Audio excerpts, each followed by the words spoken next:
Hey camarades, jodi a marqué 10 ans anniversaire mariage nous.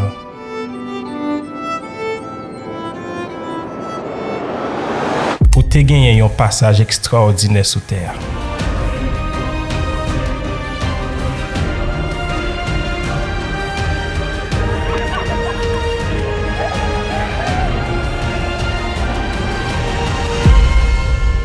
Ciao camarades.